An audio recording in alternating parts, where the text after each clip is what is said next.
ಓಹೋ ಫ್ರೆಂಡ್ಸ್, ಮತ್ತೊಂದು ಸ್ಪೆಷಲ್ ವಿಡಿಯೋಗೆ ಸ್ವಾಗತ ಸುಸ್ವಾಗತ. ನಾವಿಲ್ಲಿ ಇದೇ first time the most awaited Maruti Suzuki ಅವರ ಫಸ್ಟ್ ಎಲೆಕ್ಟ್ರಿಕ್ ಎಸ್ಯುವಿ ಇವಿ ತರವೊಂದನ್ನ ಅನ್ಬಾಕ್ಸ್ ಮಾಡ್ತಿದ್ವಿ. ಹುಡುಗರು ಆಲ್ರೆಡಿ ಅನ್ಬಾಕ್ಸಿಂಗ್ ಟೆಸ್ಟಿಂಗ್ ಎಲ್ಲ ಮಾಡಿನ ಈ ಕಾರ್ನ ಬಗ್ಗೆ ಮಾತಾಡಕ್ಕೆ ನಿಮ್ ಮುಂದೆ ಹಾಜರಾಗಿದ್ದೀನಿ. ಸೊ ಬನ್ನಿ ಇದರ ಅಸಲಿ ಟೆಸ್ಟ್ ಮಾಡ್ಬಿಟ್ಟು ಎಲ್ಲ ಇನ್ ಡೀಲ್ ಆಗಿ ತಿಳ್ಕೊಳ್ಳೋಣ. ಇವತ್ತಿನ ವಿಡಿಯೋ ನಾವು ಸ್ಪೆಷಲಿ ಮಾರುತಿ ಸುಜುಕಿ ಒಂದಿಗೆ ಕೊಲಾಬರೇಷನ್ ಒಂದಿಗೆ ಶೂಟ್ ಮಾಡ್ತಾ ಇದ್ವಿ. ನೋಡಿ, ನಮ್ಮಲ್ಲಿ 90% ಜನ ಒಂದು ಹೊಸ ಇವಿ ಕಾರ್ ಕೊಂಡುಕೊಳ್ಳೋಕ್ಕಿಂತ ಮುಂಚೆ ಬ್ಯಾಟ್ರಿ ಸೇಫ್ ಇದೆಯಾ, ಪರ್ಫಾರ್ಮೆನ್ಸ್ ಹೇಗಿದೆ, ಲಾಂಗ್ ಟರ್ಮ್ ಬರತ್ತಾ, ಸರ್ವಿಸ್ ಗೆಲ್ಲೋಗೋದು, ಚಾರ್ಜಿಂಗ್ ಸ್ಟೇಷನ್ ಎಲ್ಲಾ ಕಡೆ ಸಿಗತ್ತಾ, ಈ ರೀತಿ ಎಲ್ಲರಿಗೂ ತುಂಬಾ ಕ್ವಶನ್ಸ್ ಗಳಿರುತ್ತೆ. ಸೊ ಅದಕ್ಕೆ ಮಾರುತಿ ಸುಜುಕಿ ಏನ್ ಹೇಳುತ್ತೆ, ನಾವಿದನ್ನೆಲ್ಲ ಅನಲೈಸ್ ಮಾಡ್ಬಿಟ್ಟೆ ಜನರಿಗೆ ಸೇಫ್ಟಿ ಆಗಿರ್ಲಿ ಅಥವಾ ರಿಲಯಬಿಲಿಟಿ ಇರೋ ಸಲುವಾಗಿ ಇದನ್ನ ಅನಲೈಸ್ ಮಾಡ್ಬಿಟ್ಟೆ ಒಳ್ಳೆ ಬ್ಯಾಟ್ರಿ ಸರ್ವಿಸು ಮತ್ತೆ ಒಳ್ಳೆ ರೇಂಜ್ ಕೊಡುವಂತ ಒಂದು ಸ್ಪೆಷಲ್ ಇವಿ ಕಾರನ್ನ ತಗೊಂಡ್ ಬಂದಿದ್ದೀನಿ ಅಂತ ಹೇಳ್ತಿದ್ದಾರೆ. ಸೊ ಒಟ್ಟಾರೆ ಇಲ್ಲಿ 3 ಮಾಡೆಲ್ಸ್ ಗಳಿದೆ. ಒಂದು ಇವಿ ತರ ಡೆಲ್ಟಾ 49 ಕಿಲೋ ವ್ಯಾಟ್ ಅಂತ, ಇನ್ನೊಂದು ಇವಿ ತರ ಇವಿ ಜೆಟಾ 61 ಕಿಲೋ ವ್ಯಾಟ್ ಅಂತ, ಇನ್ನೊಂದು ಇವಿ ತರ ಇವಿ ಅಲ್ಫಾ 61 ಕಿಲೋ ವ್ಯಾಟ್ ಅಂತ. ಸೊ ಬನ್ನಿ ಹಾಗಾದ್ರೆ ಈ ಇವಿ ತರ ಕಾರ್ ಇರುವಂತ ಕೆಲವೊಂದು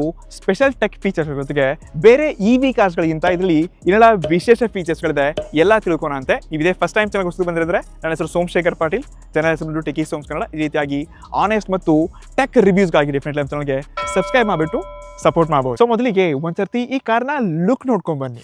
ಫಸ್ಟ್ ಗ್ಲೇನ್ಸ್ ಅಲ್ಲಿ ಇದು ಇವಿ ಅಂತ ಇಮಿಡಿಯೇಟ್ ಆಗಿ ಗೊತ್ತೇ ಆಗಲ್ಲ, ಬಟ್ ಫ್ಯೂಚರಿಸ್ಟಿಕ್ ವೈಬ್ಸ್ ಮತ್ತು ಸಖತ್ ಸ್ಟ್ರಾಂಗ್ ಆಗಿ ಕಾಣಿಸುತ್ತೆ. ಆದ್ರೆ ಇದರಿಂದ ಮೇನ್ ಹೈಲೈಟ್ ಏನ್ ಗೊತ್ತಾ, ಇದ್ರ ಮಸ್ಕ್ಯುಲರ್ ಶೋಲ್ಡರ್ಸ್ ನೋಡಿ, ರಸ್ತೆ ಮೇಲೆ ನೋಡ್ಬೇಕಾದ್ರೆ ಸಖತ್ ಬೋಲ್ಡ್ ಆಗು ಕಾಣಿಸುತ್ತೆ. ಮತ್ತೆ ಸೆಂಟ್ರಲ್ ಇರೋ ಇವಿ ತರ ಬ್ಯಾಡ್ಜಿಂಗ್ ಏನಿದೆ ಇದು ಇನ್ನಷ್ಟು ಡಬಲ್ ಪ್ರೀಮಿಯಂ ಆಗಿ ಕಾಣಿಸುತ್ತೆ. ಇನ್ನು ಕೆಳಗೆ ಬಂದ್ವಿಯಪ್ಪ ಅಂದ್ರೆ ಇಲ್ಲಿ ಆಕ್ಟಿವ್ ಓಪನಬಲ್ ಫ್ಯಾಬ್ಸ್ ನ ಕೊಡಿದ್ರೆ ತುಂಬಾ ಜನ ಇದನ್ನ ಅಬ್ಸರ್ವ್ ಮಾಡೋದಿಲ್ಲ, ಬಟ್ ಬ್ಯಾಟ್ರಿ ಕೂಲಿಂಗ್ ಇಡಕ್ಕೆ ಇದು ತುಂಬಾ ಇಂಪಾರ್ಟೆಂಟ್ ಟೆಕ್ ಆಗಿದೆ. Specially automatically air flow adjust ಮಾಡೋದ್ರ ಜೊತೆಗೆ ಬ್ಯಾಟ್ರಿ ಹೀಟ್ ಮ್ಯಾನೇಜ್ ಮಾಡುತ್ತೆ ಮತ್ತೆ ಆಟೋಮೆಟಿಕ್ಲಿ ಕ್ಲೋಸ್ ಆಗುತ್ತೆ. ಸೊ ನನಗೊಂಥರ ಇದು ಸ್ಮಾರ್ಟ್ ಟೆಕ್ಕಿ ಫೀಚರ್ ಅಂತ ಅನಿಸ್ತು. ಇನ್ನು ನೆಕ್ಸ್ಟ್ ಹೆಡ್ ಲ್ಯಾಂಪ್ಸ್ ಬಗ್ಗೆ ನೋಡೋದಾದ್ರೆ ಇದು ಸ್ಲೀಕ್ ಮತ್ತು ಕರ್ಡ್ ಶೇಪ್ ಹೊಂದಿದೆ, ಜೊತೆಗೆ 3 LED ಎಲಿಮೆಂಟ್ಸ್ ಜೊತೆಗೆ ಇಲ್ಲಿ ಜಸ್ಟ್ DRLS ಗಳನ್ನ ಲುಕ್ಸ್ ಮತ್ತು ವ್ಯೂಸ್ ಮಾತ್ರ ಕೊಟ್ಟಿಲ್ಲ, ಇದು ಕಾರ್ಗೆ ಒಂದು ಮಾಡರ್ನ್ ಫೀಚರ್ಸ್ಟಿಕ್ ಐಡೆಂಟಿಟಿ ಕೊಡುತ್ತೆ. ಮತ್ತೆ ಮಾರುತಿ ಅವರ ಫಸ್ಟ್ ಡೆಡಿಕೇಟೆಡ್ ಇವಿಗೆ ಇದು ಪರ್ಫೆಕ್ಟ್ ಮ್ಯಾಚ್ ಆಗುತ್ತೆ. ಮತ್ತೆ ರೋಡ್ ವಿಸಿಬಿಲಿಟಿ ಇಂಪ್ರೂವ್ ಮಾಡಿ ಸೇಫ್ಟಿನ ಕೂಡ ಎನ್ಹಾನ್ಸ್ ಮಾಡುತ್ತೆ. ಇನ್ನು ನೆಕ್ಸ್ಟ್ ಇದರಲ್ಲಿ ಮತ್ತೊಂದು ಸ್ಮಾರ್ಟ್ ಫೀಚರ್ ಅಪ್ಪ ಅಂದ್ರೆ ಈ DRL ಮತ್ತು ಇಂಡಿಕೇಟರ್ ಒಂದೇ ಯೂನಿಟ್ ಅಲ್ಲಿ ಇಂಟಿಗ್ರೇಟ್ ಆಕ್ಟಿವ್ ಆಗಿದ್ದು, ಕೆಳಗಿರೋ ಫಾಗ್ ಲ್ಯಾಂಪ್ಸ್ ಏನಿದೆ ನೋಡಿ ಇದನ್ನ ಕೂಡ ತುಂಬಾ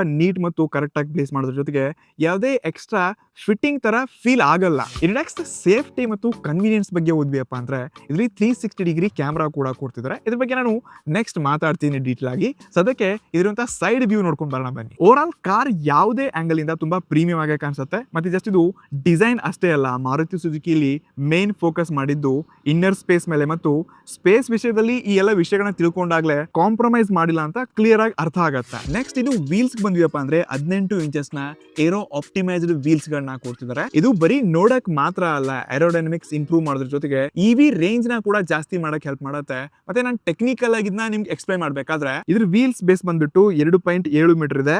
ಅಂದ್ರೆ ಪ್ರಾಕ್ಟಿಕಲಿ ಒಳಗಡೆ ಲೆಗ್ ರೂಮ್ ಸಖತ್ ಸ್ಪೇಸಸ್ ಆಗಿರುತ್ತೆ ಅಂತ ನಾನು ಇಲ್ಲೇ ಗೆಸ್ ಮಾಡಬಹುದು. ಇನ್ ಯಾವಾಗ ಇದರಿಂದ ಡೋರ್ ಲಾಕ್ಸ್ ಬರ್ತೀವಿ ನೋಡ್ಕೋಬಹುದು, ಫ್ರಂಟ್ ಅಲ್ಲಿ ಏನೋ ನಾರ್ಮಲ್ ಆಗಿದೆ, ಕರೆಕ್ಟ್ ಹೈಟ್ ಅಡ್ಜಸ್ಟ್ಮೆಂಟ್ ಇದೆ. ಬಟ್ ಹಿಂದಿನ ಸೈಜ್ ಏನಿದೆ ನೋಡಿ ಇದು ಸ್ವಲ್ಪ ಮೇಲಿನ ಭಾಗ ಮಾಡಿದ್ರೆ, ಸೊ ಈ ರೀತಿ ಮೇಲಿಂದ ಓಪನ್ ಮಾಡ್ಕೋಬೇಕಾಗುತ್ತೆ. ಬಟ್ ಡಿಸೈನ್ ವೈಸ್ ಎರಡು ಫ್ರಂಟ್ ಮತ್ತು ಬ್ಯಾಕ್ ನನಗೆ ಲುಕ್ಸ್ ವೈಸ್ ಡಿಸೈನ್ ವೈಸ್ ನಾನು ಓಕೆ ಅಂತ ಕರಿಬಲ್ಲ. ಇನ್ನು ಯಾವಾಗ ಕಾರ್ ಹಿಂದಿನ ರಿಯರ್ ಸೈಡ್ ಇರುವಂತ ವ್ಯೂ ಯಾವ ರೀತಿ ಇದೆಪ್ಪ ಅಂತ ಕೇಳಿದ್ರೆ ನೋಡಿ ತುಂಬಾ ಕ್ಲೀನ್ ಮೇಂಟೈನ್ ಮಾಡಿದ್ದಾರೆ. ಒಂದು ಸೆಂಟ್ರಲ್ಲಿ ಸುಜುಕಿ ಲೋಗೋ ಇದೆ, ಕೆಳಗಡೆ ಇವಿ ತರ ಅಂತ ಕೊಟ್ಟವ್ರೆ. ಇನ್ನು ನೈಟ್ ಅಲ್ಲಿ ಈ LED ಲೈಟ್ಸ್ ಏನಿದೆ ಇದು ತುಂಬಾ ಪ್ರೀಮಿಯಂ ಮತ್ತು ಇನ್ನಷ್ಟು ನಿಮ್ ಕಾರ್ಗೆ ಒಂದು ಹಿಂದಿನಿಂದ ಕೂಡ ಪರ್ಫೆಕ್ಟ್ ಲುಕ್ ತಗೊಂಡ್ ಬರುತ್ತೆ. ಇನ್ನು ಒಳಗಡೆ ಬಂದ್ವಿಯಪ್ಪ ಅಂತಂದ್ರೆ ನೀವು ನೋಡ್ಕೋಬಹುದು ಬೂಟ್ ಸ್ಪೇಸ್ ಅಲ್ಲಿ ತುಂಬಾ ಜಾಗ ಇದೆ. ಕಂಪ್ಲೀಟ್ಲಿ ಎಲ್ಲ ಫ್ಲಾಟ್ ಇರೋದ್ರಿಂದ ನೀವು ಟ್ರಾವೆಲ್ ಮಾಡಬೇಕಾದ್ರೆ ಡೇ ಟು ಡೇ ಯೂಸೇಜ್ ಅಲ್ಲಿ ಈ ಸ್ಪೇಸ್ ನ ನೀವು ರೆಗ್ಯುಲರ್ ಆಗಿ ಆರಾಮಾಗಿ ಯೂಸ್ ಮಾಡ್ಕೋಬಹುದು. ಇನ್ನು ನೆಕ್ಸ್ಟ್ ಯಾವಾಗ ಈ ಕಾರ್ ಇರುವಂತ ರಿಯಲ್ ಯೂಸೇಜ್ ಆಗಿ ಅಥವಾ ಪ್ರಾಕ್ಟಿಕಾಲಿಟಿ ಬಗ್ಗೆ ನೋಡೋದಾದ್ರೆ ಈ ಕಾರಲ್ಲಿ 543 ಕಿಲೋಮೀಟರ್ ರೇಂಜ್ ಬರುವಂತ ಒಂದು ದೊಡ್ಡ ಬ್ಯಾಟ್ರಿ ಬ್ಯಾಕ್ ನ ಸೆಟ್ ಮಾಡಿದ್ದಾರೆ.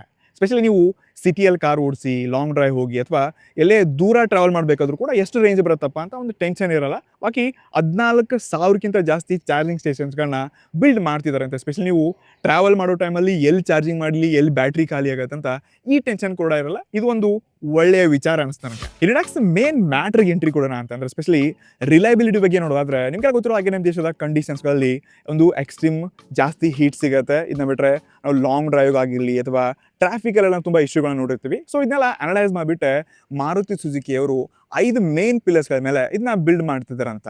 ಮೊದಲಾಗಿ performance reliability, battery reliability, charging infrastructure, rigorous testing ಮತ್ತು after sale and service. So Maruti Suzuki ಹೇಳುತ್ತೆ ಇದು ಜಸ್ಟ್ ಮಾರ್ಕೆಟಿಂಗ್ ವರ್ಡ್ಸ್ ಅಲ್ಲ, ಇದು ರಿಯಲ್ ಲೈಫ್ ಅಲ್ಲಿ ಕೂಡ ನಮಗೆ ಎಕ್ಸ್ಪೀರಿಯನ್ಸ್ ಸಿಗುತ್ತೆ ಅಂತ. ಸೊ ಇದ್ರ ಬಗ್ಗೆ ಎಲ್ಲ ಒಂದೊಂದೇ ತಿಳ್ಕೋಣ ಅಂತ. ನೋಡಿ, ಮಾರ್ಕೆಟ್ಲಿ ತುಂಬಾ ಬೇರೆ ಬೇರೆ ಬ್ರಾಂಡ್ಸ್ಗಳು ಈ ಪೆಟ್ರೋಲ್ ಕಾರ್ ಫ್ರೇಮ್ಸ್ಗಳನ್ನೇ ತಗೊಂಡು ಸ್ವಲ್ಪ ಚಿಕ್ಕ ಪುಟ್ಟ ಮಾಡಿಫೈ ಮಾಡ್ಬಿಟ್ಟು ಇದನ್ನೇ ಇವಿ ಕಾರ್ ಆಗಿ ಕನ್ವರ್ಟ್ ಮಾಡ್ತಾರೆ.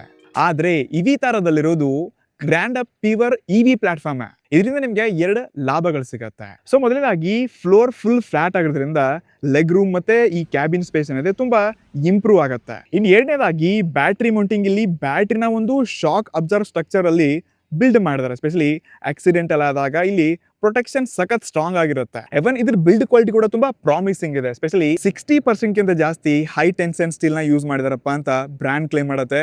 ಎವನ್ ಡೋರ್ ಕ್ಲೋಸ್ ಮಾಡಿದ್ರು ಕೂಡ ಥಂಡ್ ಅಂತ ಸೌಂಡ್ ಮಾಡುತ್ತೆ. ಆನೆಸ್ಟ್ಲಿ ಬಿಲ್ಡ್ ಕ್ವಾಲಿಟಿ ಡಿಸೈನ್ ಅಲ್ಲಿ ನಿಮ್ಗೆ ಎಲ್ಲೂ ಚೀಪ್ ಅಂತ ಫೀಲ್ ಅನ್ಸಲ್ಲ. ಇದು ಬಿಲ್ಡ್ ಕ್ವಾಲಿಟಿ ಕೂಡ ಸಾಲಿಡ್ ಆಗಿ ಪರ್ಫಾರ್ಮ್ ಮಾಡುತ್ತೆ. ಇನ್ನು ನೆಕ್ಸ್ಟ್ ಈ ಕಾರಲ್ಲಿ ಅಂತ ಮೇನ್ ಇಂಪಾರ್ಟೆಂಟ್ ಪಾರ್ಟ್ಸ್, ಒಂದು ಬ್ಯಾಟ್ರಿ ಮತ್ತು ಸೇಫ್ಟಿ ಬಗ್ಗೆ ನೋಡೋದಾದ್ರೆ ನೋಡಿ, ಒಟ್ಟಾರೆ ನಿಮ್ಗೆ ಇಲ್ಲಿ 2 ಬ್ಯಾಟ್ರಿ ಆಪ್ಷನ್ಸ್ ಸಿಗುತ್ತೆ. ಒಂದು 49 ಕಿಲೋವ್ಯಾಟ್, ಇನ್ನೊಂದು 61 ಕಿಲೋವ್ಯಾಟ್. ಸೊ ಬ್ರ್ಯಾಂಡ್ ಕ್ಲೇಮ್ ಮಾಡುತ್ತೆ ನಿಮ್ಗೆ ಇಲ್ಲಿ 440 ಮತ್ತು 543 ಕಿಲೋಮೀಟರ್. ಬಟ್ ನಾವ್ ಇದನ್ನ ರಿಯಲ್ ಲೈಫ್ ಅಲ್ಲಿ ಟೆಸ್ಟ್ ಮಾಡಿದಾಗಲೇ ನಾವ್ ಇದ್ರ ಬಗ್ಗೆ ಕ್ಲಿಯರ್ ಆಗಿ ಎಷ್ಟು ರೇಂಜ್ ಸಿಗುತ್ತೆ ಏನು ಅಂತ ಹೇಳ್ಕೋಬಹುದು. ಈ ನೆಕ್ಸ್ಟ್ ಸೇಫ್ಟಿನಲ್ಲಿ ನನಗೆ ಮತ್ತೊಂದು ಇಂಪಾರ್ಟೆಂಟ್ ಪಾರ್ಟ್ ಅನ್ಸಿದ್ದಪ್ಪ ಅಂದ್ರೆ ಈ ಬ್ಯಾಟ್ರಿ ನೇಲ್ ಪ್ರೊಟೆಕ್ಷನ್ ಕೂಡ ಪಾಸ್ ಆಗಿದೆ ಅಂತ. ಅಂದ್ರೆ ಬ್ಯಾಟ್ರಿಗೆ ಒಂದು ಮಳ್ಳಿನ ಹಾಕಿದ್ರು ಕೂಡ ಇದು ಯಾವುದೇ ಬೆಂಕಿ ಹತ್ತಲ್ಲ ಅಂತ ಬ್ರ್ಯಾಂಡ್ ಕ್ಲೇಮ್ ಮಾಡುತ್ತೆ. ಇಷ್ಟೇ ಅಲ್ಲದೆ ಬ್ಯಾಟ್ರಿನ ನೀರಲ್ಲಿ ಮುಳುಗಿಸಿ ಕೂಡ ಟೆಸ್ಟ್ ಮಾಡಿದ್ರೆ ಇದು ವಾಟರ್ ರೆಸಿಸ್ಟೆಂಟ್ ಕೂಡ ಪಾಸ್ ಆಗಿದೆ. ಹೈ ಲೆವೆಲ್ ಸೇಫ್ಟಿನ ಎನ್ಶೂರ್ ಮಾಡೋದ್ರ ಜೊತೆಗೆ ನಮ್ ಇಂಡಿಯನ್ ಎಕ್ಸ್ಟ್ರೀಮ್ ಹೀಟ್ ನ ಕೂಡ ಹ್ಯಾಂಡಲ್ ಮಾಡಕ್ಕೆ ಒಂದು ಡೆಡಿಕೇಟೆಡ್ ಟೆಂಪರೇಚರ್ ಮ್ಯಾನೇಜ್ಮೆಂಟ್ ಸಿಸ್ಟಮ್ ಕೊಟ್ಟಿದ್ದಾರೆ. So honestly real world usage ಅಲ್ಲಿ ಇದೊಂದು ರಿಲಯಬಲ್ ಆಗತ್ತಪ್ಪ ಅಂತ ನಾನು ಹೇಳ್ಕೋಬಲ್ಲ. ನೆಕ್ಸ್ಟ್ ಚಾರ್ಜಿಂಗ್ ಟೆಕ್ ಏನಿದೆಪ್ಪ ಅಂತ ನೋಡೋದಾದ್ರೆ ನೋಡಿ, ಮನೆಯಲ್ಲಿ ನೀವು ಇದನ್ನ ಚಾರ್ಜ್ ಮಾಡಬೇಕಾದ್ರೆ ಆರಾಮಾಗಿ 8-9 ಗಂಟೆ ಬೇಕೇ ಬೇಕು. ಆದ್ರೆ DC ಫಾಸ್ಟ್ ಚಾರ್ಜರ್ ಯೂಸ್ ಮಾಡಿದ್ರೆ 10 to 80% ತನಕ ಜಸ್ಟ್ 45 ಮಿನಿಟ್ಸ್ ಅಲ್ಲಿ ಚಾರ್ಜ್ ಆಗುತ್ತೆ. ಮತ್ತೆ ಮೇನ್ ವಿಷಯ ಅಂದ್ರೆ 8 ವರ್ಷಗಳ ವಾರಂಟಿ ಜೊತೆಗೆ ಇದು ರಿಲಯಬಿಲಿಟಿನಲ್ಲಿ ಒಂದು ಕಾನ್ಫಿಡೆಂಟ್ ಪಾಯಿಂಟು ಆಗುತ್ತೆ. ಸೊ ಬನ್ನಿ ಸದ್ಯಕ್ಕೆ ಇದ್ರ ಅಸಲಿ ಡ್ರೈವ್ ಟೆಸ್ಟ್ ಮಾಡೋಣ, ಎಕ್ಸ್ಪೀರಿಯನ್ಸ್ ಹೇಗಿದೆ ಅಂತ ಒಂದು ತಿಳಿಸ್ತೀನಿ ನಿಮ್ಗೆ. ಒಟ್ಟಾರೆ ಇದರಲ್ಲಿ 3 ಮೋಡ್ಸ್ಗಳು ಸಿಗುತ್ತೆ. ಒಂದು ಎಕೋ ಮೋಡ್ ಏನಿದೆ ತುಂಬಾ ಕಾಮ್ ಮತ್ತು ಸ್ಮೂತ್ ಆಗಿ ಕಾರ್ ಓಡುತ್ತೆ. ಇನ್ನೆರಡಾಗಿ ನಾರ್ಮಲ್ ಮೋಡ್ ಏನಿದೆ ಇದು ಸ್ಪೆಸಿಫಿಕ್ ಆಗಿ ಪರ್ಫೆಕ್ಟ್ ಆಗಿರುವಂತ ಒಂದು ಬ್ಯಾಲೆನ್ಸ್ಡ್ ಪರ್ಫಾರ್ಮೆನ್ಸ್ ಮಾಡುತ್ತೆ. ಮತ್ತೆ ಸ್ಪೆಷಲಿ ನನ್ ಫೇವರೇಟ್ ಈ ಸ್ಪೋರ್ಟ್ ಮೋಡ್ ಏನಿದೆ ಇದರಲ್ಲಿ ಎಕ್ಸ್ಟ್ರೀಮ್ ಪವರ್ ಜೊತೆಗೆ ತುಂಬಾ ರೆಸ್ಪಾನ್ಸಿವ್ ಮತ್ತು ಪವರ್ಫುಲ್ ಆಗಿ ನಿಮ್ ಕಾರ್ ಮೂವ್ ಆಗುತ್ತೆ. ಸೊ ಮೊದಲಾಗಿ ಸ್ಪೀಡು ಮತ್ತೆ ಸ್ಟೆಬಿಲಿಟಿ ಬಗ್ಗೆ ಎಲ್ಲ ಮಾತಾಡೋದಾದ್ರೆ ಇದು ಹಾರ್ಟ್ರೆಕ್ಟ್ ಈ ಪ್ಲಾಟ್ಫಾರ್ಮ್ ಮೇಲೆ ಬಿಲ್ಡ್ ಆಗಿದ್ದು ಗ್ರಾವಿಟಿ ಆಗಿರ್ಲಿ ಅಥವಾ ಇದು ರೋಡ್ ಹಿಡ್ಕೊಂಡೇ ಓಡಾಡುತ್ತೆ ಆಯ್ತಾ. ಬಾಡಿ ರೋಲ್ ಅಂತೂ ನಿಮ್ಗೆ ಫೀಲೇ ಆಗಲ್ಲ. ಹೈ ಸ್ಪೀಡ್ ಮತ್ತು ಸ್ಟೆಬಿಲಿಟಿ ಮಾತ್ರ ನೆಕ್ಸ್ಟ್ ಲೆವೆಲ್ ಫೀಲ್ ಸಿಗ್ತಿದೆ. ಇದು ಸಿಟಿ ಡ್ರೈವಿಂಗ್ ಎಕ್ಸ್ಪೀರಿಯನ್ಸ್ ಇದೆಪ್ಪ ಅಂದ್ರೆ ನಾನು ಸಿಟಿನಲ್ಲೇ ಓಡಿಸ್ತಾ ಇದೀನಿ ಇವಾಗ. ಇಲ್ಲೊಂದು ಮೇನ್ ಪ್ಲೆಜರ್ ಏನಪ್ಪಾ ಅಂತ ಅಂದ್ರೆ ಸ್ಪೆಷಲಿ ಇದರಲ್ಲೊಂದು ಇಂಟಿಗ್ರೇಟೆಡ್ ಇ ಆಕ್ಸೆಲ್ ಅಂತ ಒಂದು ಫೀಚರ್ ಇದೆ. ಸೊ ಇದ್ರ ಸಹಾಯದಿಂದ ಟಾರ್ಕ್ ಇನ್ಸ್ಟೆಂಟ್ ಆಗಿ ಸಿಗತ್ತೆ. ಹೀಗಾಗಿ ಸಿಗ್ನಲ್ ಗ್ರೀನ್ ಆದ ತಕ್ಷಣ ನಿಮ್ ಕಾರ್ ಜಾಸ್ತಿ ಪಿಕಪ್ ತಗೊಂಡು ಇನ್ಸ್ಟೆಂಟ್ಲಿ ಇದನ್ನ ಆರಾಮಾಗಿ ನಿಮ್ ರೂಟ್ ಫಾಲೋ ಮಾಡ್ತಾ ಹೋಗ್ಬೋದು. ಇದೊಂಥರ ನನಗೆ ಇಂಟ್ರೆಸ್ಟಿಂಗ್ ಫೀಚರ್ ಅಂತ ಅನಿಸ್ತು. ಮತ್ತೆ ನಾನು ಟೆಸ್ಟ್ ಮಾಡಿರೋ ಪ್ರಕಾರ ನನಗೆ ಇದು ಯೂಸ್ಫುಲ್ ಕೂಡ ಅನಿಸ್ತು. ಇದು ನೆಕ್ಸ್ಟ್ ಹೈವೇ ಎಕ್ಸ್ಪೀರಿಯನ್ಸ್ ಕೂಡ ಅಷ್ಟೇ ಆಯ್ತಾ. ಸೊ ಸ್ಪೆಷಲಿ ಇದರಲ್ಲಿ ಹೈವೇ ಓವರ್ ಟೇಕಿಂಗ್ ಎಲ್ಲ ಮಾಡ್ಬೇಕಾದ್ರೆ ಕಾನ್ಫಿಡೆನ್ಸ್ ಮಾತ್ರ ಸಖತ್ ಸೂಪರ್ ಆಗಿರುತ್ತೆ. ಇನ್ನ ಬಿಟ್ರೆ ಪವರ್ ಡೆಲಿವರಿ ಮತ್ತೆ ಸಾಲಿಡ್ ಸ್ಟೀರಿಂಗ್ ಕಂಟ್ರೋಲ್ ಆಗಿರ್ಲಿ ಇದೆಲ್ಲ ನನಗೆ ತುಂಬಾ ಕಂಫರ್ಟೇಬಲ್ ಅಂತ ಅನಿಸ್ತು. ಓವರ್ ಆಲ್ ಹೈವೇ ಎಕ್ಸ್ಪೀರಿಯನ್ಸ್ ಕೂಡ ಸಖತ್ ಆಗಿದೆ. ಇನ್ನು ಬ್ರೇಕಿಂಗ್ ಮತ್ತು ಸಸ್ಪೆನ್ಸ್ ಕೂಡ ತುಂಬಾ ಸ್ಟ್ರಾಂಗ್ ಆಗಿದೆ ಆಯ್ತಾ. ಸ್ಪೆಷಲಿ ನೀವು ಜೋರಾಗಿ ಓಡಿಸಿ ಸಡನ್ ಆಗಿ ನೀವು ಬ್ರೇಕ್ ಹಾಕಿ ಕಂಟ್ರೋಲ್ ಕೂಡ ಮಾಡ್ಕೋಬಹುದು. ಒಂಥರ ಕಾನ್ಫಿಡೆಂಟ್ ಬ್ರೇಕಿಂಗ್ ಸಿಸ್ಟಮ್ ಕೂಡ ಇದೆ. ಇದು ಕೂಡ ನನಗೆ ಇಷ್ಟ ಆಯ್ತು. ಮತ್ತೆ ಸಸ್ಪೆನ್ಷನ್ ನೋಡಿದ್ರೆ ಇದನ್ನ ಸ್ಪೆಷಲಿ ಇಂಡಿಯನ್ ರೋಡ್ಸ್ ಕಂಡೀಷನ್ಸ್ಗೆ ಜಾಸ್ತಿ ಫೋಕಸ್ ಮಾಡಿದಾರಪ್ಪ ಅಂತ ಕ್ಲಿಯರ್ ಆಗಿ ಗೊತ್ತಾಗುತ್ತೆ. ಬಾಕಿ ರಫ್ ರೋಡ್ಸ್ ಅಲ್ಲೂ ಇದು ಕ್ಯಾಬಿನ್ ಒಳಗಡೆ ಕಂಫರ್ಟೇಬಲ್ ಆಗಿ ರೈಡ್ ಸಿಗುತ್ತೆ. ಇದು ನೆಕ್ಸ್ಟ್ ಮೇನ್ಲಿ ಇಂಜಿನಿಯರ್ಸ್ ರಿಲಯಬಿಲಿಟಿ ಆಗಿರಲಿ ಅಥವಾ ಇದ್ರ ಟೆಸ್ಟಿಂಗ್ ಸ್ಟೋರಿ ಬಗ್ಗೆ ನೋಡೋದಾದ್ರೆ ನೋಡಿ, ಮಾರುತಿ ಸುಜುಕಿ ಅವರು ಜಸ್ಟ್ ಇಲ್ಲಿ ರಿಲಯಬಿಲಿಟಿ ಅಂದ್ರೆ ಸುಮ್ಮನೆ ಪ್ರೂವ್ ಮಾಡ್ತಾ ಇಲ್ಲ ಆಯ್ತಾ. ಈ ಕಾರ್ನ ಲಾಂಚ್ ಮಾಡೋಕ್ಕೂ ಮುಂಚೆನೆ 10 ಲಕ್ಷ ಕಿಲೋಮೀಟರ್ ಕಾರ್ನ ರೇಂಜ್ ಟೆಸ್ಟ್ ಮಾಡಲಾಗಿದೆ ಅಂತ. ಇನ್ನು ಡ್ಯೂರಬಿಲಿಟಿ ವಿಷಯಕ್ಕೆ ಬಂದ್ರೆ ನಮ್ ಡೋರ್ಸ್ ಹ್ಯಾಂಡಲ್ ಮತ್ತೆ ಈ ಡೋರ್ಸ್ ನ 45,000ಕ್ಕಿಂತ ಜಾಸ್ತಿ ಟೈಮ್ ಓಪನ್ ಕ್ಲೋಸ್ ಮಾಡಿ ಟೆಸ್ಟ್ ಮಾಡಿದ್ರೆ. ಸೊ ಲಾಂಗ್ ಟರ್ಮ್ ಅಲ್ಲಿ ಯೂಸೇಜ್ಗೆ ಯಾವುದೇ ಲೂಸ್ ಫೀಲ್ ಬರಲ್ಲ. ಮತ್ತೆ ಕೋಸ್ಟಲ್ ಏರಿಯಾಗೆ ಈಸಿ ಆಗುವ ಹಾಗೆ ಸಾಲ್ಟ್ ವಾಟರ್ ಟೆಸ್ಟ್ ಮಾಡಿದ್ರೆ, ಎಕ್ಸ್ಟ್ರೀಮ್ ಸಮ್ಮರ್ ವಿಂಟರ್ ಎಲ್ಲ ಕಡೆ ಹ್ಯಾಂಡಲ್ ಮಾಡುವ ಹಾಗೆ ಎಕ್ಸ್ಟ್ರೀಮ್ ಕ್ಲೈಮೇಟ್ ಟೆಸ್ಟ್ ನ ಕೂಡ ಪಾಸ್ ಆಗಿದೆ ಅಂತ. ಸೊ ಇದನ್ನೆಲ್ಲ ನೋಡ್ಕೊಂಡಾಗಲೇ ಗೊತ್ತಾಗುತ್ತೆ ಲಾಂಗ್ ಟರ್ಮ್ EV ಪರ್ಚೇಸ್ ಮಾಡೋರಿಗೆ ಇದೊಂದು ಇಂಪಾರ್ಟೆಂಟ್ ಫ್ಯಾಕ್ಟರ್ ಅಂತ ಕರಿಬಹುದು. ಸೊ ಎಸ್, ಫಸ್ಟ್ ಟೈಮ್ ಈ ಕಾರಲ್ಲಿ ಕೂತ್ಕೊಂಡ ತಕ್ಷಣ ಆನೆಸ್ಟ್ಲಿ ಬೇರೆ ಕಾರ್ಸ್ಗಳಿಂತ ಸ್ವಲ್ಪ ಪ್ರೀಮಿಯಂ ಮತ್ತು ಹೈಟೆಕ್ ಫೀಲ್ ಕೊಡುತ್ತೆ. ಓವರ್ ಆಲ್ ಈ ಸ್ಟೇರಿಂಗ್ ವೀಲ್ ನೋಡಿ ಆಯ್ತಾ, ತುಂಬಾ ಪ್ರೀಮಿಯಂ ಬಿಲ್ಡ್ ಮಾಡಿದ್ರೆ. ಮತ್ತೆ ಇದನ್ನ ಓಡಿಸ್ಬೇಕಾದ್ರೂ ಕೂಡ ಸ್ಪೋರ್ಟಿ ಫೀಲ್ ಕೊಡುತ್ತೆ. ಬಾಕಿ ಈ ಸೈಡಲ್ಲಿರೋ AC ವೆಂಟ್ಸ್ ನೋಡಿ, ಇದನ್ನ ಕೂಡ ತುಂಬಾ ಪ್ರೀಮಿಯಂ ಬಿಲ್ಡ್ ಮಾಡಿದ್ರೆ. ಮತ್ತೆ ಈ ಫೈಬರ್ ಮೆಟೀರಿಯಲ್ ಏನಿದೆ ಇದು ಕೂಡ ಕೈ ಟಚ್ ಮಾಡಬೇಕಾದ್ರೆ ಸ್ವಲ್ಪ ಗ್ರಿಪ್ಪಿ ಮತ್ತು ಸಾಫ್ಟ್ ಫೀಲ್ ಕೂಡ ಕೊಡುತ್ತೆ. ಇನ್ನು ಈ ಕಾರಲ್ಲಿ ಮತ್ತೊಂದು ಮೇನ್ ಅಟ್ರಾಕ್ಷನ್ ಅಪ್ಪ ಅಂದ್ರೆ ಇದ್ರಂತ ದೊಡ್ಡ 2 ಡಿಸ್ಪ್ಲೇಗಳು. ಸೊ ಫ್ರಂಟ್ ಅಲ್ಲಿ ನಿಮಗೆ 10.2 ಇಂಚಸ್ ನ ಫುಲ್ ಡಿಜಿಟಲ್ ಇನ್ಸ್ಟ್ರೂಮೆಂಟ್ ಇರುವಂತ ಒಂದು ಡ್ರೈವಿಂಗ್ ಇನ್ಫಾರ್ಮೇಶನ್ ಎಲ್ಲ ಕ್ಲಿಯರ್ ಸಖತ್ತಾಗಿ ಕಾಣಿಸುವಂತ ಒಂದು ದೊಡ್ಡ ಡಿಸ್ಪ್ಲೇನ ಕೊಡ್ತಿದ್ದಾರೆ. ಇನ್ನೊಂದು 10 ಇಂಚಸ್ನ ಇನ್ಫಾರ್ಮೆಂಟ್ ಸಿಸ್ಟಮ್ ಡಿಸ್ಪ್ಲೇನ ಕೊಡ್ತಿದ್ದಾರೆ. ಸೊ ಇದರಲ್ಲಿ ಮೇನ್ ಮೆನ್ಯೂ, ಆಪ್ಸ್ ಇದನ್ನೆಲ್ಲ ನೀವು ಯೂಸ್ ಮಾಡಬಹುದು. ತುಂಬಾ ಎರಡು ಡಿಸ್ಪ್ಲೇಗಳು ಕ್ಲಿಯರ್ ಮತ್ತು ಸಖತ್ ಬ್ರೈಟ್ ಇರುತ್ತೆ. ಇನ್ನು ನೆಕ್ಸ್ಟ್ ಸೀಟ್ ಕಂಫರ್ಟ್ ನೋಡೋದಾದ್ರೆ ಇಲ್ಲಿ ನಿಮ್ಗೆ ಮಲ್ಟಿಪಲ್ ಬೇರೆ ಬೇರೆ ಅಡ್ಜಸ್ಟ್ಮೆಂಟ್ಸ್ ಕೊಡ್ತಿದ್ದಾರೆ. ಫ್ರಂಟು, ಬ್ಯಾಕು, ಹಿಂದೆ ಮುಂದೆ, ಹೈಟು ಹೆಚ್ಚು ಕಮ್ಮಿ ಎಲ್ಲ ಬೇರೆ ಬೇರೆ ಅಡ್ಜಸ್ಟ್ಮೆಂಟ್ ಲೆವೆಲ್ಸ್ ಕೂಡ ಕೊಟ್ಟಿದ್ದಾರೆ. ಇನ್ನು ನೆಕ್ಸ್ಟ್ ಈ ಕಾರ್ ಅಂತ ಮೇನ್ ಈ ಕನ್ಸೋಲ್ ಸೆಂಟರ್ ಪಾರ್ಟ್ ಏನಿದೆ ಇದ್ರ ಡಿಸೈನ್ ಕೂಡ ಸ್ವಲ್ಪ ಯುನೀಕ್ ಆಗಿದೆ ಆಯ್ತಾ. ಫ್ಲೋಟಿಂಗ್ ಡೆಕ್ ಸ್ಟೈಲ್ ನ ಕೊಡ್ತಿದ್ದಾರೆ. ಸೊ ಇಲ್ಲಿ ಮೊದಲನೇದಾಗಿ ನಿಮಗೆ ವೈರ್ಲೆಸ್ ಚಾರ್ಜಿಂಗ್ ಆಪ್ಷನ್ ಸಿಗುತ್ತೆ. ಸೊ ಇಲ್ಲಿ ಕಪ್ ಹೋಲ್ಡರ್ ಆಪ್ಷನ್ಸ್ ನ ಕೊಡ್ತಿದ್ದಾರೆ. ಮತ್ತೆ ಇದು ಮೇನ್ ನಮ್ಮ ಗಿಯರ್ ನಾಬ್ ಆಯ್ತಾ. ಜಸ್ಟ್ ಇದನ್ನ ಒತ್ಬಿಟ್ಟು ಲೆಫ್ಟ್ ತಿರುಗಿಸಿದ್ರೆ ರಿವರ್ಸು, ರೈಟ್ ತಿರುಗಿಸಿದ್ರೆ ಡ್ರೈವ್ ಮೋಡ್ ಆಗುತ್ತೆ. ಮತ್ತೆ ಜಸ್ಟ್ ಇದನ್ನ ಕೆಳಗೆ ಪುಲ್ ಮಾಡಿದ್ರೆ ನ್ಯೂಟ್ರಲ್ ಆಗುತ್ತೆ. ಬಾಕಿ ಇಲ್ಲಿ ಸ್ನೋ ಮೋಡು ಬೇರೆ ಬೇರೆ ಆಪ್ಷನ್ಸ್ಗಳನ್ನ ಕೊಡ್ತಿದ್ದಾರೆ. ಇಲ್ಲಿ ಎಲೆಕ್ಟ್ರಾನಿಕ್ ಪಾರ್ಕಿಂಗ್ ಆಪ್ಷನ್ ಇದೆ. ಬಾಕಿ ಡ್ರೈವ್ ಮೋಡ್ಸ್ಗಳಲ್ಲಿ ಮೂರು ಡಿಫ್ರೆಂಟ್ ಮೋಡ್ಸ್ಗಳು ಸಿಗುತ್ತೆ. ಇನ್ನು ಹಿಂದಿನ ಭಾಗ ಇದು ಎಲೆಕ್ಟ್ರಾನಿಕ್ ಪಾರ್ಕಿಂಗ್ ಬ್ರೇಕ್ ಆಯ್ತಾ. ಇಲ್ಲಿ ಬಾಕಿ ಹೋಲ್ಡ್ ಆಪ್ಷನ್ ಕೂಡ ಕೊಡ್ತಿದ್ದಾರೆ. ಇನ್ ಮೇನ್ಲಿ ಕನೆಕ್ಟಿವಿಟಿ ವಿಷಯಕ್ಕೆ ಬಂದ್ವಿಯಪ್ಪ ಅಂತಂದ್ರೆ ಇಲ್ಲಿ 12 ವೋಲ್ಟ್ ಸಾಕೆಟ್ ನ ಕೊಡ್ತಿದ್ದಾರೆ. USB ಮತ್ತೊಂದು USB ಟೈಪ್ ಸಿ ಪೋರ್ಟ್ ಕೊಡ್ತಿದ್ದಾರೆ. ಆದರೆ ಇದರಲ್ಲಿ ಯಾವುದೇ ಫಾಸ್ಟ್ ಚಾರ್ಜಿಂಗ್ ಸಪೋರ್ಟ್ ಆಗಲ್ಲ. ಇಷ್ಟೊಂದು ಫೀಚರ್ಸ್ ಸಿಕ್ಕಿದ್ದು ಇಲ್ಲಿ ಫಾಸ್ಟ್ ಚಾರ್ಜಿಂಗ್ ಕೊಟ್ಟಿದ್ರೆ ಇನ್ನೂ ಬೆಟರ್ ಆಗಿರ್ತಿತ್ತು. ಇನ್ನು ನೆಕ್ಸ್ಟ್ ನಂಗೆ ಮತ್ತೊಂದು ಬೆಸ್ಟ್ ಪಾರ್ಟ್ ಅನ್ಸಿದಪ್ಪ ಅಂದ್ರೆ ಇದ್ರಂತ 360 ಕ್ಯಾಮ್ರಾ ಆಯ್ತಾ. ಸೊ ಜಸ್ಟ್ ನೀವು ಇಲ್ಲಿ ಈ 360 ವ್ಯೂ ಬಟನ್ ಒತ್ತಿದ್ರೆ ಸಾಕು, ನಿಮ್ಮ ಕಾರ್ ಅಕ್ಕಪಕ್ಕ ಸರೌಂಡಿಂಗ್ ಏನಾಗ್ತಿದೆ ಎಲ್ಲ ನೀವೇ ಈ ಸ್ಕ್ರೀನಲ್ಲೇ ನೋಡ್ಕೋಬಹುದು. ಸ್ಪೆಷಲಿ ನೀವು ಇದನ್ನ ಕಾರ್ ಪಾರ್ಕಿಂಗ್ ಮಾಡಬೇಕಾದ್ರೆ, ಟ್ರಾಫಿಕಲ್ಲಿ, ಔಟ್ಡೋರಲ್ಲಿ ಎಲ್ಲ ಕಡೆ ಇದನ್ನ ಯೂಸ್ ಮಾಡ್ಕೋಬಹುದು. ಬಟ್ ಇಲ್ಲಿ ನನಗೆ ಕ್ಯಾಮ್ರಾ ಸ್ವಲ್ಪ ಅವರೇಜ್ ಅಂತ ಅನಿಸ್ತು. ಬಟ್ ಯೂಸ್ಫುಲ್ ಇದೆ, ಕೊಟ್ಟಿದ್ದಾರೆ, ಮ್ಯಾಟರ್ ಆಗುತ್ತೆ. ಹೋಪ್ಫುಲಿ ಮುಂದಿನ ಕಾರ್ಸ್ಗಳಲ್ಲಿ ಮಾರುತಿ ಸುಜುಕಿ ಇನ್ನೂ ಒಳ್ಳೆ ಕ್ವಾಲಿಟಿ ಕ್ಯಾಮ್ರಾ ಕೊಡ್ಲಿ ಅನ್ಕೋತೀನಿ. ಇನ್ನು ನೆಕ್ಸ್ಟ್ ಯಾವಾಗ ಹಿಂದಿನ ಸ್ಪೇಸ್ ಅಲ್ಲಿ ಸೀಟ್ ಮ್ಯಾನೇಜ್ಮೆಂಟು ಮತ್ತೆ ಸ್ಪೇಸ್ ಮ್ಯಾನೇಜ್ಮೆಂಟ್ ಎಲ್ಲ ಹೇಗಿದೆ ಅಂತ ಕೇಳಿದ್ರೆ ಒಂದ್ಸರ್ತಿ ಈ ಸೀಟ್ಸ್ ನೋಡಿ ತುಂಬಾ ಒಳ್ಳೆ ಕುಷನ್ ಒಂದಿಗೆ ಇಲ್ಲಿ ಕ್ವಾಲಿಟಿ ಮೆಟೀರಿಯಲ್ ಕೂಡ ಕಾಣಿಸುತ್ತೆ. ಮತ್ತೆ ಕೆಳಗಡೆ ಲೆಗ್ ಸ್ಪೇಸ್ ಅಲ್ಲಿ ಕೂಡ ಜಾಸ್ತಿ ಸ್ಪೇಸ್ ಕೊಟ್ಟಿದ್ರಿಂದ ನೀವು ಲಾಂಗ್ ಟೈಮ್ ಜರ್ನಿ ಮಾಡ್ಕೋಬಹುದು. ಯಾವುದೇ ಲೆಗ್ಸ್ಗಳಿಗೆಲ್ಲ ಇಶ್ಯೂಸ್ ಇರಲ್ಲ. ಮತ್ತೆ ನನಗೆ ಮತ್ತೊಂದು ಸ್ಮಾರ್ಟ್ ಫೀಚರ್ ಅನ್ಸಿದಪ್ಪ ಅಂದ್ರೆ ಆರ್ಮ್ ರೆಸ್ಟ್ ಸಲುವಾಗಿನೇ ಈ ಮಿಡಲ್ 3ನೇ ಸೀಟೇನೋ ಅಡ್ಜಸ್ಟ್ಮೆಂಟ್ ಮಾಡ್ಕೊಂಡು ಇಲ್ಲಿ ಆರ್ಮ್ ರೆಸ್ಟ್ಗೂ ಕೂಡ ಇದೊಂದು ಬೆಸ್ಟ್ ಮತ್ತು ಸ್ಮಾರ್ಟ್ ಫೀಚರ್ ಅಂತ ಅನಿಸ್ತು. ಬಾಕಿ ನಿಮಗೆ ಇಲ್ಲಿ ಈ ಕಪ್ ಹೋಲ್ಡರ್ಸ್ಗಳನ್ನ ಕೂಡ ಕೊಡ್ತಿದ್ದಾರೆ. ಮತ್ತೆ 3 ಜನ ಕೂತ್ಕೊಡ್ಬೇಕಾದ್ರೆ ಜಸ್ಟ್ ಇದನ್ನ ಈ ರೀತಿ ಒತ್ತಿದ್ರೆ ಆಯಿತು, ಆರಾಮಾಗಿ ಲಾಕು ಆಗುತ್ತೆ. ಸೊ ಇದೊಂಥರ ಸ್ಮಾರ್ಟ್ ಫೀಚರ್ ಅನಿಸ್ತಾನೆ. ಇನ್ನು ಯಾವಾಗ ಇದ್ರಂತ ಸ್ಕೈ ವ್ಯೂ ವಿಷಯಕ್ಕೆ ಬರ್ತೀವಿ ನೋಡಿ, ಇದೊಂದು ಫಿಕ್ಸ್ಡ್ ಮತ್ತು ಕಸ್ಟಮೈಸೇಬಲ್ ಒಂದು ಮೂನ್ ರೂಫ್ ಇದೆ ಆಯ್ತಾ. ಇಲ್ಲಿ ಯಾವುದೇ ನಿಮಗೆ ಆಟೋ ಸೆನ್ಸರ್ ಇಲ್ಲ, ನೀವು ಕೈಯಿಂದ ಈ ರೀತಿ ಅಡ್ಜಸ್ಟ್ಮೆಂಟ್ ಮಾಡ್ಕೋಬಹುದು. ಬಟ್ ತುಂಬಾ ದೊಡ್ಡ ಸ್ಪೇಸ್ ಇದೆ ಆಯ್ತಾ. ಸೊ ಬೆಳಕೆಲ್ಲ ತುಂಬಾ ಚೆನ್ನಾಗಿ ಬರುತ್ತೆ.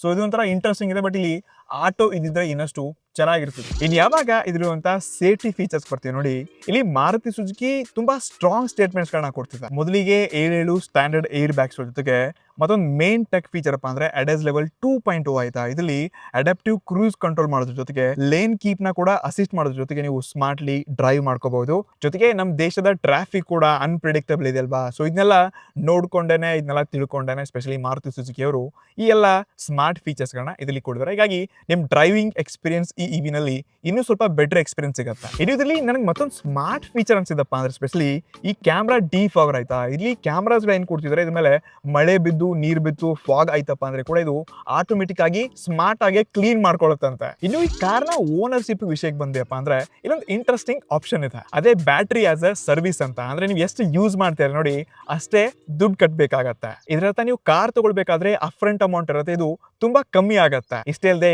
ಫ್ರೀ ಆಗಿ ಮಾರುತಿ ಕಡೆಯಿಂದ ನಿಮಗೆ ಹೋಮ್ ಚಾರ್ಜಿಂಗ್ ಇನ್ಸ್ಟಾಲೇಷನ್ ಕೂಡ ಫ್ರೀ ಆಗಿ ಮಾಡ್ಕೊಡ್ತಾರೆ. ಇವರ ಬೈಬ್ಯಾಕ್ ಅಸೂರೆನ್ಸ್ ಇರೋದ್ರಿಂದ ನಿಮಗೆ ಇಲ್ಲಿ ರೀಸೇಲ್ ವ್ಯಾಲ್ಯೂ ಕೂಡ ತುಂಬಾ ಕಾನ್ಫಿಡೆಂಟ್ ಆಗಿರುತ್ತೆ. ಮೇನ್ಲಿ ಮಾರುತಿ ಅವರ service network India full spread ಆಗಿದ್ದು ಸರ್ವಿಸ್ ವಿಷಯದಲ್ಲಿ ಇದೇ ಇವರದೊಂದು ಬೆಸ್ಟ್ ಮತ್ತು ಒಂದು ಸ್ಟ್ರಾಂಗ್ ಪಾಯಿಂಟ್ ಅಂತ ಕರಿಬಲ್ಲ. ಸೊ ಓವರ್ ಆಲ್ ನಾನ್ ಈ ಕಾರ್ನ ಟೆಸ್ಟ್ ಮಾಡಿರೋ ಪ್ರಕಾರ, ನಾನು ಯೂಸ್ ಮಾಡಿರೋ ಪ್ರಕಾರ ಇದ್ರಲ್ಲಿ ಯಾವುದೇ ಫ್ಲಾಶಿ ಗಿಮಿಕ್ಸ್ ಗಳಿಲ್ಲ ಆಯ್ತಾ. ಇದನ್ನ ಮೇನ್ಲಿ ರಿಲಯಬಿಲಿಟಿ ಮೇಲೆ ಫೋಕಸ್ ಮಾಡಿಬಿಟ್ಟು ಕಾರ್ನ ಬಿಲ್ಡ್ ಮಾಡಿದೆ. ಸ್ಪೆಷಲಿ ಬ್ಯಾಟ್ರಿ ಸೇಫ್ಟಿಗೆ ತುಂಬಾ ಸ್ಟ್ರಾಂಗ್ ಆಗಿದೆ ಮತ್ತು ಗ್ರೌಂಡ್ ಅಪ್ EV ಸ್ಪೆಸಿಫಿಕ್ ಆಗಿ ಡಿಸೈನ್ ಆಗಿದೆ. ಇಷ್ಟೇ ಅಲ್ಲದೆ ಇವರ ಟೆಸ್ಟಿಂಗ್ ಸ್ಟೋರಿ ಮತ್ತೆ ಆಫ್ಟರ್ ಸೇಲ್ಸ್ ಮತ್ತು ನೆಟ್ವರ್ಕಿಂಗ್ ಕೂಡ ತುಂಬಾ ಸ್ಟ್ರಾಂಗ್ ಇದೆ. ಸೊ ನೋಡಿ, ನೀವೇನಾದ್ರೂ ಲಾಂಗ್ ಟರ್ಮ್ ಫ್ಯಾಮಿಲಿ EV ಎಲ್ಲ ಕನ್ಸಿಡರ್ ಮಾಡ್ತಿದ್ರ ಅಂದ್ರೆ ಇದೊಂದು ಬೆಸ್ಟ್ ಪ್ರಾಕ್ಟಿಕಲ್ ಆಪ್ಷನ್ ಆಗುತ್ತೆ. ಆದ್ರೆ ಇದರಿಂದ ರೇಂಜ್ ಎಕ್ಸಾಕ್ಟ್ಲಿ ನೀವು ರಿಯಲ್ ಲೈಫ್ ಟೆಸ್ಟ್ ಮಾಡಿದಾಗಲೇ ಎಷ್ಟು ಬರುತ್ತೆ ಏನು ಅಂತ ಆವಾಗ್ಲಿ ಗೊತ್ತಾಗುತ್ತೆ. ಸೊ ನಿಮಗೆ ಏನ್ ಅನ್ಸುತ್ತೆ ಈ ಟಾಪ್ ಮಾಡಲ್ ಕಾರ್ ಬಗ್ಗೆ? ಡೆಫಿನೆಟ್ಲಿ ಕೆಳಗಡೆ ಕಮೆಂಟ್ ಮಾಡಿ. ಮತ್ತೆ ಯಾರ ಹೊಸ EV ಕಾರ್ ಕೊಂಡ್ಕೊಳ್ಬೇಕು ಅನ್ಕೊಂಡಿದ್ರೆ ಅವ್ರಿಗೆ ವಿಡಿಯೋನ ಶೇರ್ ಮಾಡಿ. ನಮಸ್ಕಾರ.